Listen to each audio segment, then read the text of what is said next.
Les matins de France Culture, Guillaume Erner. Pratiquement 8 ans après les attentats de janvier 2015, qui avaient ému une bonne partie de la France, pour ne pas dire la totalité, mais on va en parler avec vous, Richard Malka, bonjour. Bonjour. Où en sont le droit au blasphème, la liberté d'expression? Vous publiez Traité sur l'intolérance aux éditions Grasset. Votre plaidoirie lors de ce procès des attentats contre Charlie Hebdo notamment avait marqué les esprits. Il y a une longue parenté entre Charlie Hebdo et vous, puisque vous avez rédigé les statuts du journal alors que vous étiez tout jeune avocat en 1992. Depuis ce moment-là, depuis les différents procès, puisque vous avez participé au premier procès au sujet des caricatures de Mahomet, qu'est-ce que vous avez appris sur les terroristes, sur ceux qui les arment pratiquement et intellectuellement? D'abord, dans l'histoire de Charlie Hebdo, il y a eu quand même 25 ans sans terreur. Au cours de 25 ans au cours desquels je ne m'interrogeais pas sur ce phénomène de terrorisme. Puisqu'entre 1992 et 2015, heureusement, il ne s'est rien passé, même si on sentait que l'atmosphère se tendait autour de nous. Depuis 2015 et ces deux procès sur les attentats, en première instance et en appel, évidemment, j'ai dû beaucoup réfléchir. Donc, j'ai essayé de prendre ces questions de liberté d'expression, de blasphème, sous un angle juridique, philosophique, historique. C'était le thème de ma première plaidoirie. Et puis, j'ai voulu aller plus loin. Et j'ai voulu aller au fond des choses que vous évoquez, et donc parler de religion. Parce que si l'on veut combattre le terrorisme, eh bien je crois qu'il faut combattre le fanatisme et la vision intégriste de la religion. Alors qu'est-ce que j'ai appris sur ces terroristes? Eh bien j'ai appris qu'ils étaient le produit de mensonges multiples et qu'ils étaient les marionnettes de marionnettistes qui... par le passé ou aujourd'hui encore, tirent les fils idéologiques et théologiques des instruments qu'ils sont. Ces terroristes ne sont pas très intéressants en tant que tels. Par contre, ces idéologues sont intéressants. Et pour combattre, si l'on veut combattre utilement le terrorisme et plus largement le fanatisme, l'obscurantisme, eh bien, il faut avoir un discours idéologique, un humanisme militant, pour reprendre les termes de Thomas Mann, intransigeant sur nos valeurs républicaines, un amour de la liberté d'expression, parce que c'est notre arme principale contre cette vision fanatique qui produit le terrorisme, et qu'il faut aussi diffuser de la connaissance sur l'islam, et c'est ce que j'ai voulu faire dans ce livre, parce qu'il n'y a pas qu'une vision de l'islam. En décrivant notamment ce que vous avez appelé l'islam des Kouachi. Qu'est-ce que l'islam des Kouachi, Richard Malka? On peut remonter au 7e siècle. C'est un islam de la soumission, de l'obéissance, du refus de la réflexion. C'est un islam du refus de la raison, du refus de la liberté humaine. C'est l'islam des littéralistes, alors qui plonge ses racines dans une discorde théologique qui a lieu au 8e siècle et qui oppose les hanbalites, dont les wahhabites et les salafis seront les héritiers les plus extrémistes, et qui considèrent que le Coran est incréé, c'est-à-dire qu'il vient directement du ciel, que ce sont les paroles d'Allah sans médiation d'un homme, et que donc on ne peut pas les interpréter, qu'il faut les appliquer comme tels sans se demander ce qui est bien, ce qui est mal, ce qui relève de la raison, ce qui ne l'est pas. Et dans cette vision de l'islam, évidemment, toute réflexion est suspicieuse et on en reste à un islam figé, immuable, au 7e siècle, et cet islam se base sur les versets du Coran qui sont les plus guerriers, parce que le Coran comporte des versets, il y a deux Corans, le Coran de Mécois et le Coran médinois, le Coran primitif où Mahomet séduisait, n'était pas encore aux commandes du gouvernement, donc c'est un Coran très poétique, parfois très révolutionnaire. Il n'y a pas de contrainte en religion, ou alors avec des versets très beaux, comme ce verset 99 de la sourate 10, « Si le Seigneur l'avait voulu, tous les habitants de la terre auraient cru. Est-ce à toi de contraindre les gens à devenir croyants ?» Mais cela, il l'oublie, il l'abroge et ils retiennent le verset, le Coran de Médine, c'est-à-dire un Coran très directif où là, Mahomet est aux commandes de la ville de Médine, avec des versets guerriers comme le verset de l'épée qui est le fondement du djihad. Et donc ils choisissent, et c'est un choix humain, c'est un choix de libre arbitre, un Coran fermé, un Coran du refus de l'interprétation, de l'abrogation de tout ce qu'il y a de pacifique dans le Coran, pour mener des guerres et pour interdire l'expression d'autres visions que la leur. Richard Malka, dans ce traité sur l'intolérance que vous publiez aux éditions Grasset, vous rappelez qu'il n'y a pas le mot blasphème dans le Coran et que si un musulman entend quelqu'un blasphémer, eh bien, il a une attitude à tenir qui n'est pas celle à laquelle les frères... La seule sanction qui est prévue dans le Coran, c'est de quitter la conversation et de revenir quand c'est fini. C'est tout. Pour le reste, c'est Dieu qui s'en charge au ciel. Comme souvent dans le Coran, les sanctions sont eschatologiques. Allah est le maître de la vengeance. C'est lui qui décide des châtiments. Ça se règle au ciel. C'est pas aux hommes de procéder à la vengeance. L'homme, il doit quitter la conversation et revenir ensuite. On est dans une société médiévale de l'oralité. Tout le monde passe son temps à se moquer des uns des autres et de manière assez imagée. On a passé son temps à se moquer du prophète durant sa vie. Le Coran en atteste. On le traite de tous les noms, faux prophète, imposteur, sorcier, châtré parce qu'il n'a pas de fils âgé.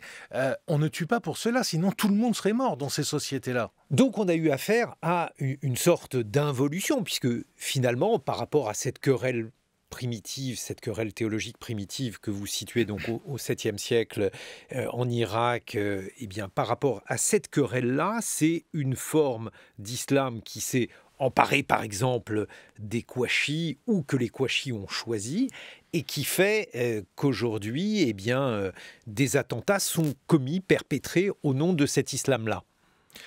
Absolument, c'est une longue évolution et c'est en fait pendant 1400 ans, il y a eu un mouvement de balancier entre ces deux islams, l'autre étant représenté par ces multiples philosophes que vous connaissez tous, les inventeurs de la médecine, de la chimie, ceux qui ont conservé les Lumières pendant que l'Europe était dans l'obscurité, illustrés évidemment par ces fameux Mutazilites qui, eux, c'est la première école théologique du Coran posée comme premier fondement de l'islam, la raison, la liberté humaine, qui ont conservé les Lumières quand l'Europe était dans l'obscurité.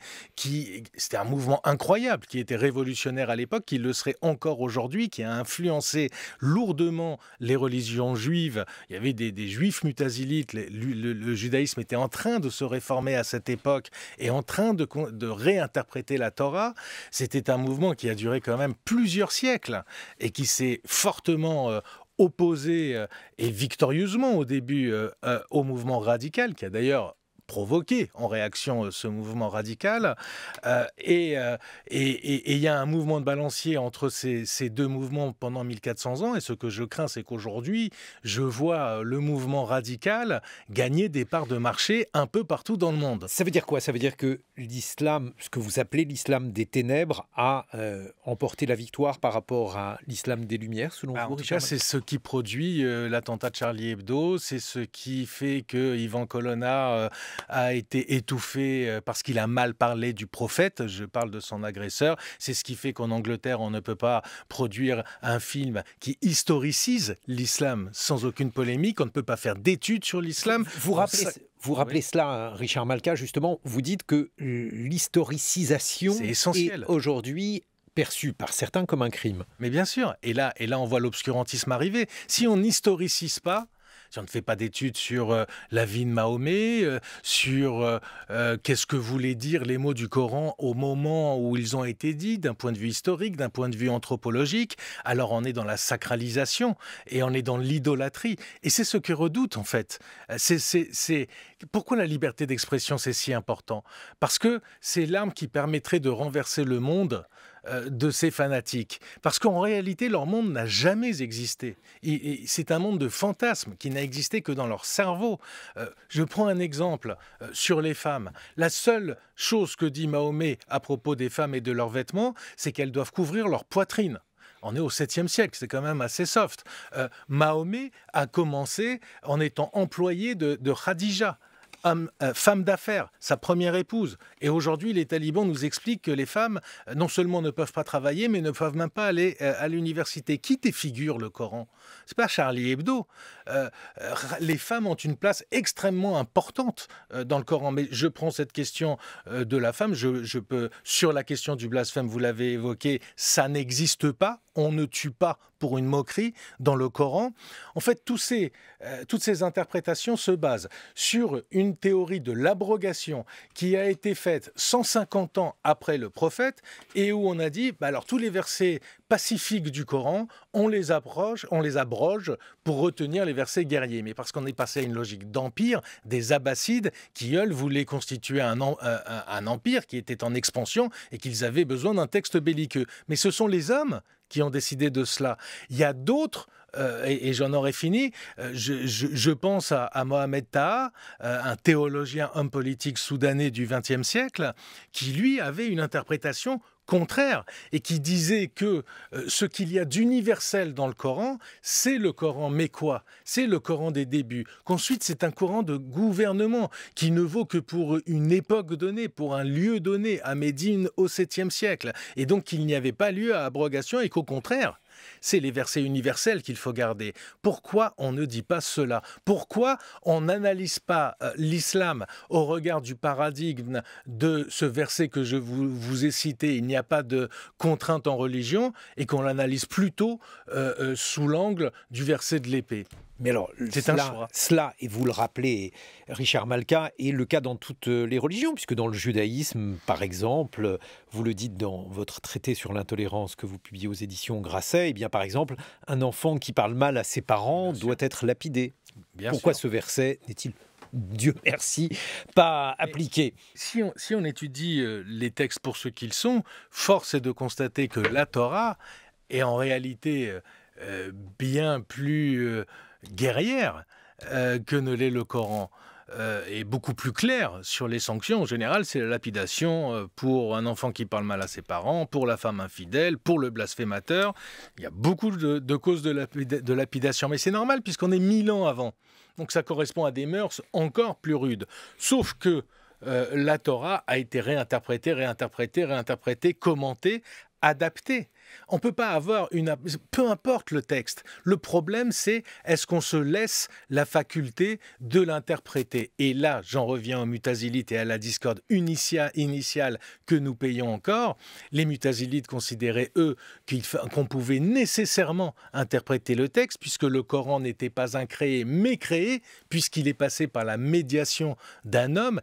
Je ne suis qu'un homme, dira Mahomet, qu'il a restitué ses paroles selon son temps, selon ses biais cognitifs, et le Coran qui a été écrit après la mort de Mahomet, sur au moins 70 ans par de nombreux rédacteurs, et que donc ça laisse un large champ d'appréciation et d'interprétation du texte.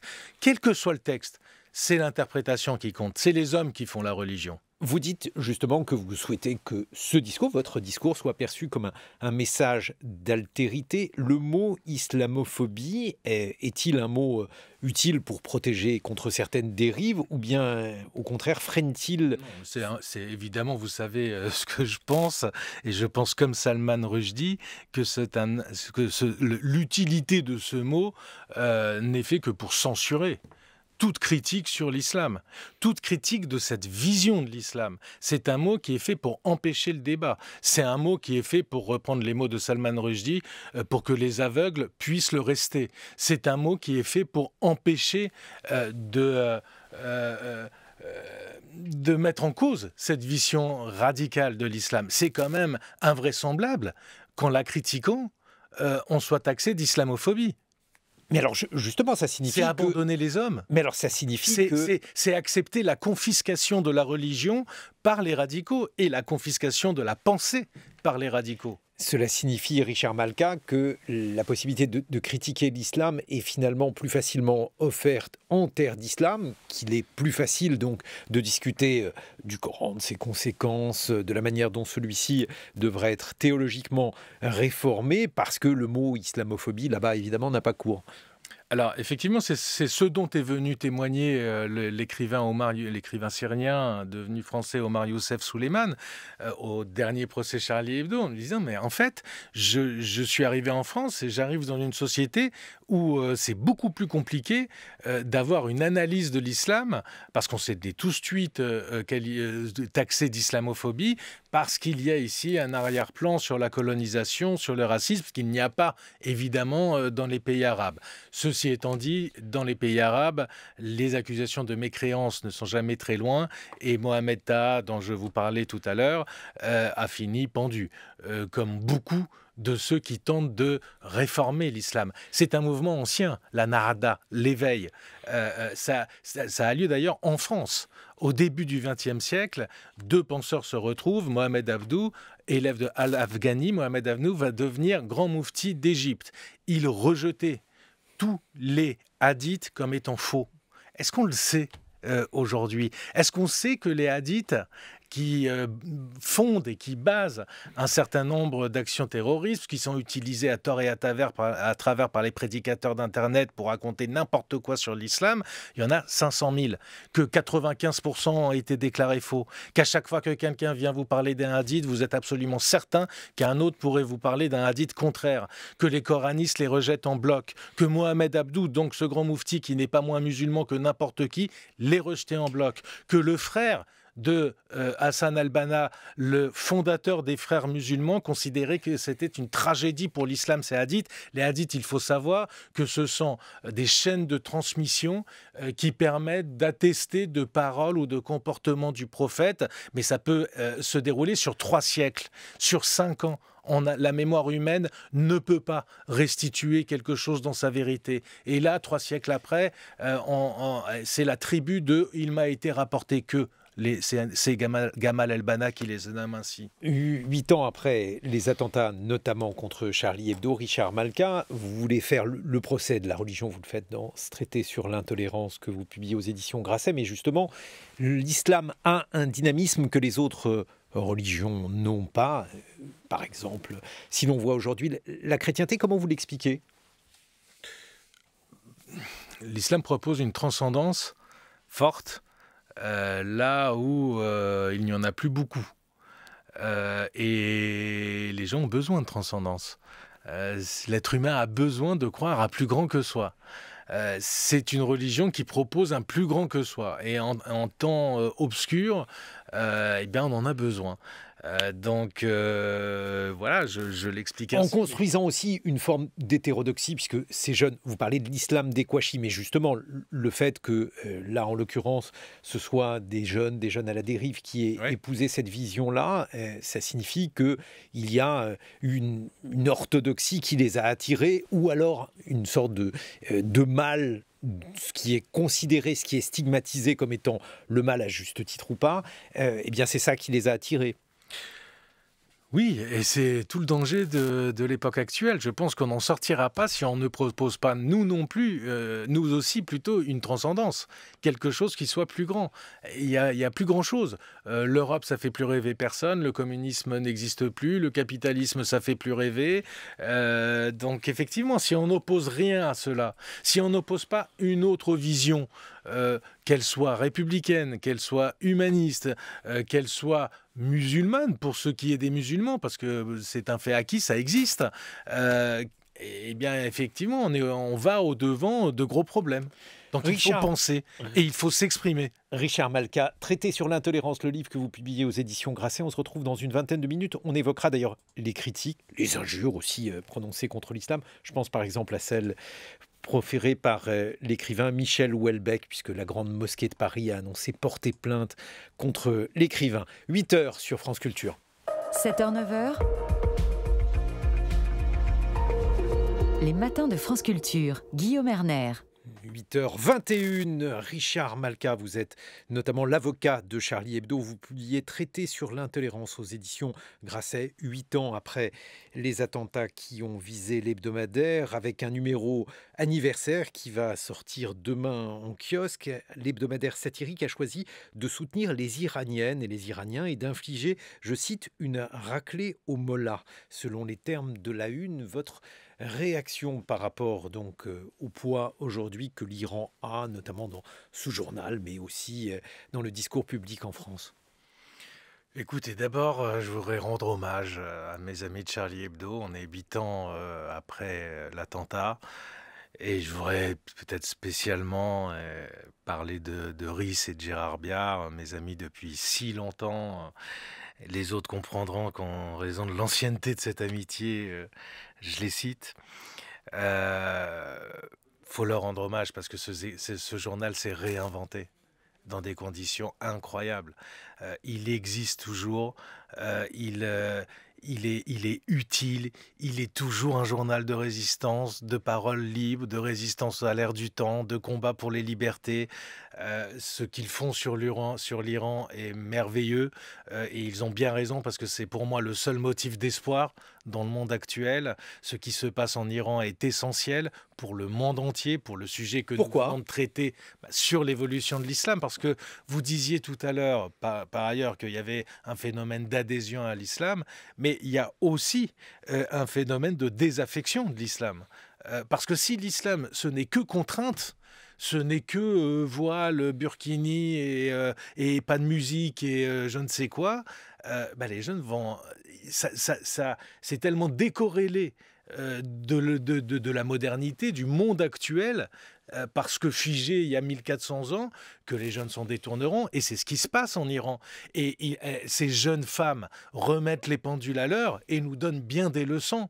Elles évoluent cheveux au vent. Et elles risquent leur vie pour ça, en enlevant leur voile. Et les jeunes garçons risquent leur vie aussi, et sont condamnés à mort, et sont exécutés. Ils nous donnent un sacré modèle de courage. Et ce qui se passe dans l'Iran chiite, qui a toujours été un modèle de réflexion. C'est une société multimillénaire. Avec une tradition philosophique, lettrée, de séparation de l'Église et de l'État. Je rappelle d'ailleurs qu'Ali Sistani, le plus grand imam chiite, parce que Khomeini et Khamenei sont des escrocs de la religion, ils étaient considérés par les chiites eux-mêmes comme de très mauvais religieux. Ali Sistani a un discours extrêmement clair sur la séparation de l'Église et de l'État. Il a un discours laïque. Richard Malka, Et donc ce qui se passe en Iran est essentiel. la campagne par exemple d'Amnesty International aux États-Unis qui consiste à dire il faut laisser les femmes s'habiller comme elles le veulent, porter un voile si elles le souhaitent à Paris, à New York et ne pas en porter à Téhéran. Qu'est-ce que vous en pensez? On voit toutes les contradictions sur ce phénomène. Alors d'abord, personne n'est pour interdire le port du voile dans la rue, et certainement pas moi d'ailleurs. Et c'est un droit et c'est comme ça. On ne réglemente pas les habits sur la rue, sur l'espace public, ça n'aurait aucun sens.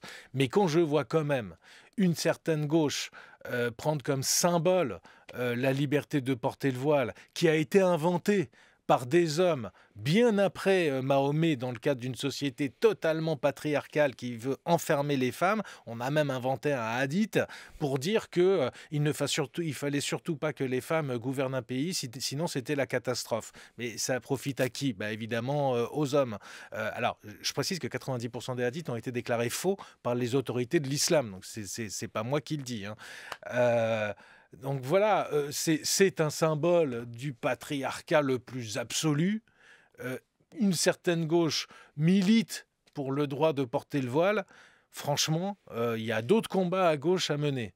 Justement, les combats, par exemple, de Charlie Hebdo, qui les suit aujourd'hui selon vous? Est-ce qu'il y a deux gauches? Est-ce que Charlie Hebdo se situe désormais ailleurs selon vous? Malheureusement, les deux gauches, il y en a une qui a un peu disparu.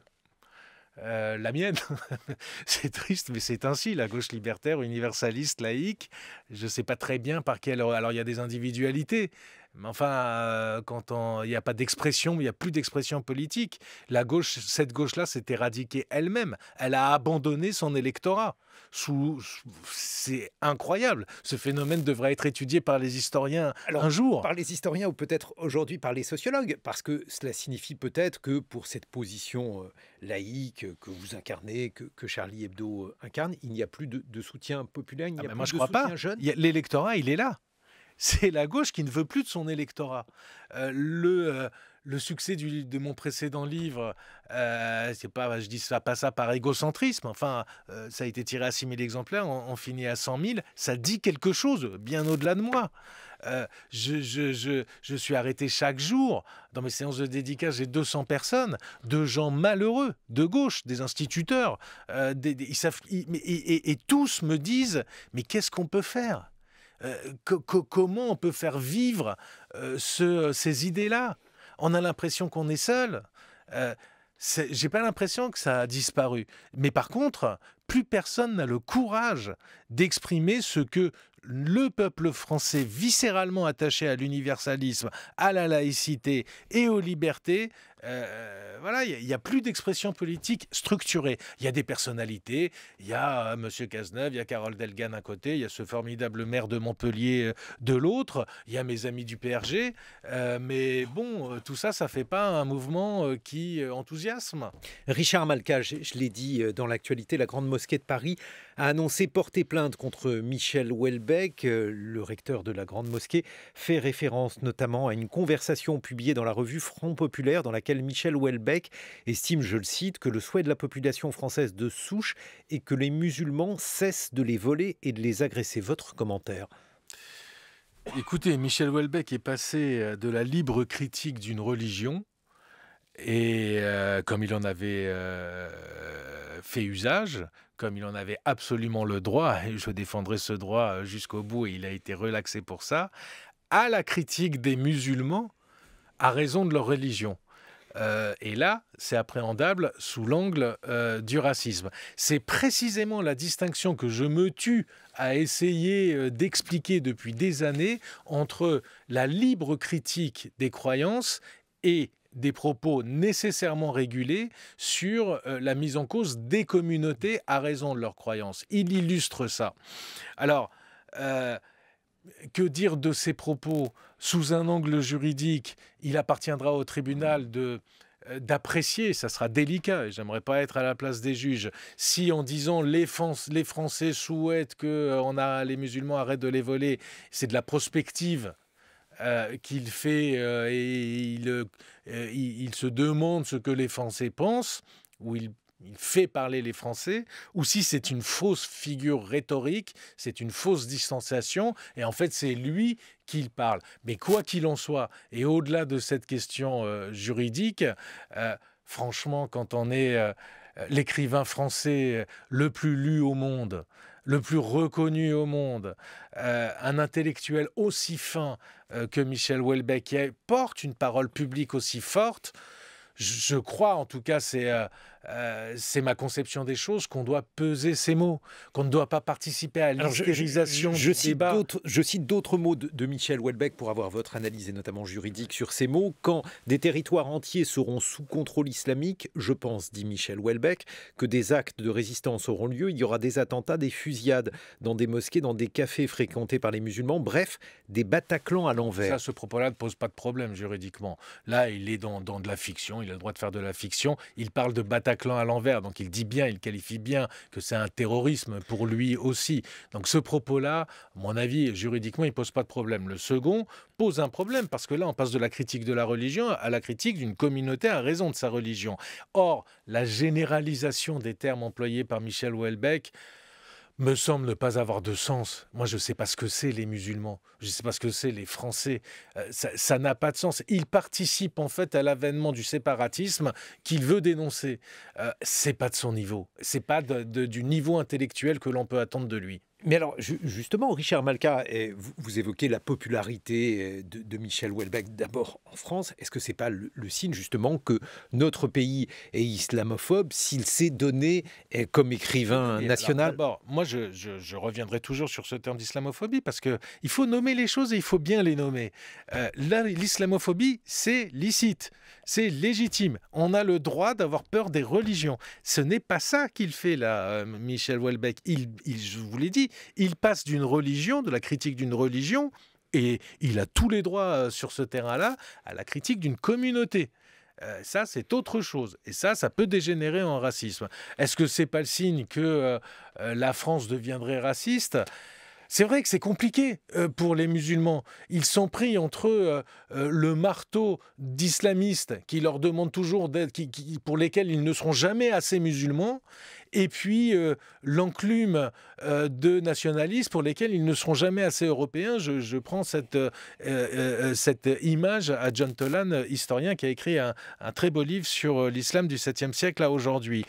Et l'extrême droite penche du côté de l'enclume et l'extrême gauche du côté du marteau. La gauche n'existe plus et la droite ne dit plus rien. Donc c'est compliqué. Alors justement, dans ce contexte-là, vous connaissez l'accusation qui a été lancée contre Charlie Hebdo, celle par exemple de trop s'en prendre aux musulmans. Est-ce qu'il n'y a pas une obsession mais Charlie Hebdo ne s'en prend pas aux musulmans. Charlie Hebdo critique l'islam. Nous, on ne parle pas des musulmans. Ce que Charlie Hebdo a toujours fait, c'est de se moquer de la vision de l'islam, de l'intégrisme. C'est cette fameuse une, Mahomet débordé par les il faut décrire cette une, notamment la une de Cabu, puisque elle a été déformée aussi dans la mémoire. C'est Mahomet éploré, qui, les mains sur les yeux, dit c'est dur d'être débordé, c'est dur d'être aimé par des cons.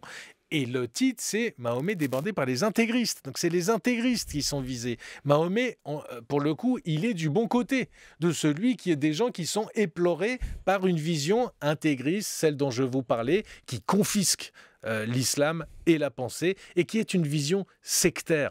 Je vous rappelle que les wahhabites qui financent cette vision à coups de pétrodollars, de milliards de pétrodollars depuis des décennies, et je pourrais parler des Qataris également, c'est une secte. Elle était considérée comme telle par l'islam dans son intégralité au XIXe siècle. Ils ont profané les tombes des compagnons du prophète. Ils ont profané et détruit la tombe de Khadija, la femme du prophète. Ils voulaient détruire la Kaaba.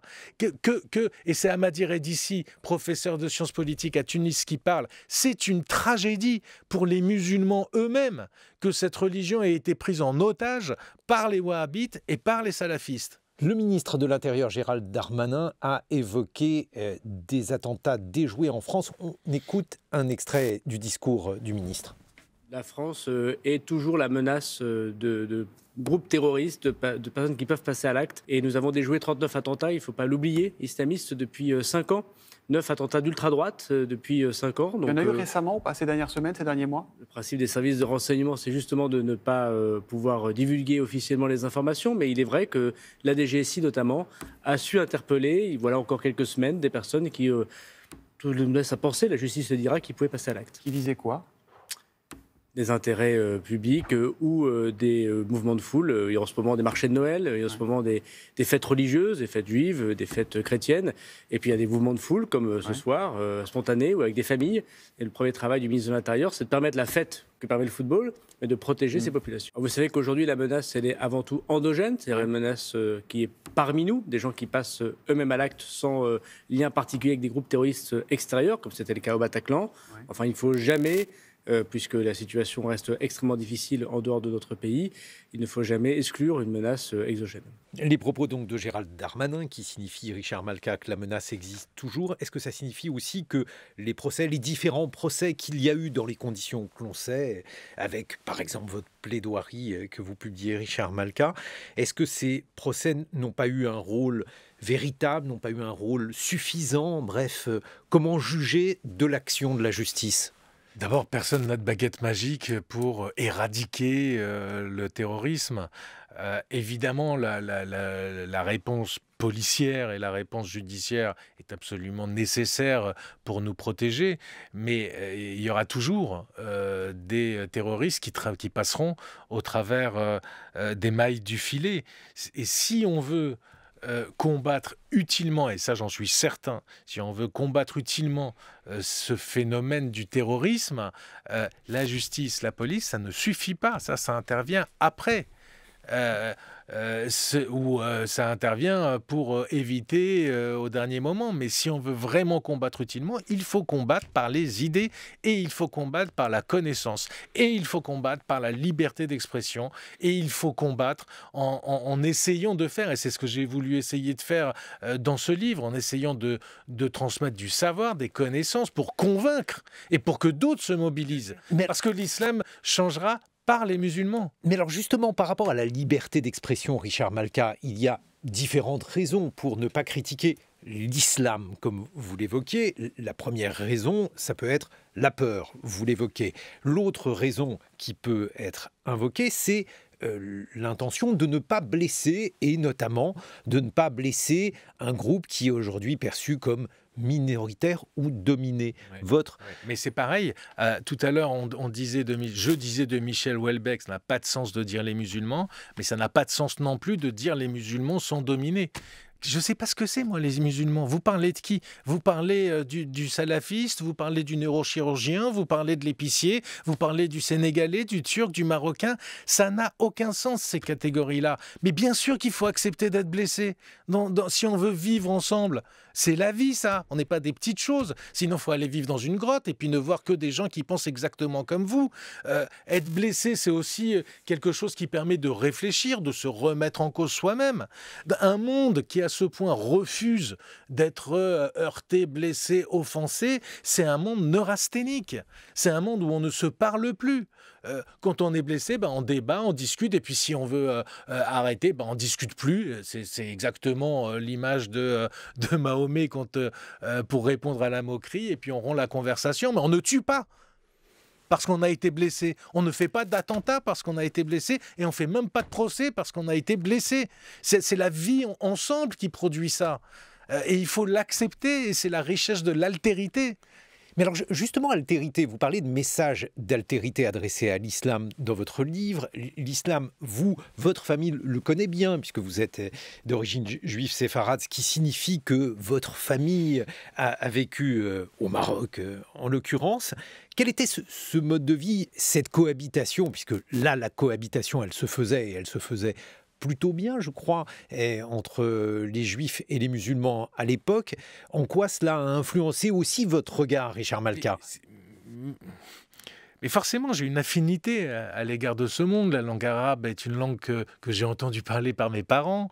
C'est une culture que je connais. C'est une approche méditerranéenne des aides qui est la mienne. C'est un pays que j'aime, le Maroc.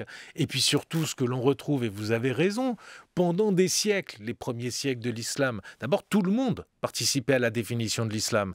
Les premiers musulmans, mais aussi les juifs, mais aussi les chrétiens, mais aussi les zoroastriens, c'est-à-dire les Perses. Et tout cela se mélangeait dans un cosmopolitisme assez harmonieux, et chacun s'occupait de la religion des autres, parce qu'il y avait des débats théologiques, et puis parfois même ils étaient blessés, comme vous dites. Et ça les empêchait pas de discuter ensemble, et la cohabitation se faisait de manière assez harmonieuse, même s'il y avait des taxes spéciales pour les dhimmis, c'est-à-dire ceux qui n'avaient pas la religion majoritaire. Mais d'ailleurs, les problèmes étaient plus souvent entre chiites et sunnites très vite qu'avec les juifs et les chrétiens. En fait, ça se passait mieux pour les juifs, souvent sous domination musulmane, puisqu'ils étaient toujours sous domination de quelqu'un, que sous domination chrétienne. Et quand les sultans ottomans ont recueilli les juifs d'Espagne, ils se frottaient les mains, parce qu'à l'époque, les princes et les sultans n'avaient qu'un objectif autre que militaire, c'était de faire venir à eux les intellectuels, les artistes, les créateurs, et ils avaient des actions de mécénat forts parce qu'ils savaient que la connaissance, que le savoir, ce serait la base de leur pouvoir, autant que les conquêtes militaires. C'est cet islam-là qu'on a perdu, cet étage d'or de l'islam qu'on a perdu, où effectivement la cohabitation se passait plutôt bien entre toutes les communautés. Cohabitation, mais pas de mélange, là en l'occurrence, entre juifs et arabes, pas de mariage commun, par exemple. Si. Bien sûr que si. Mais bien sûr que si. Mais dans l'islam des premiers siècles, dans tous les sens.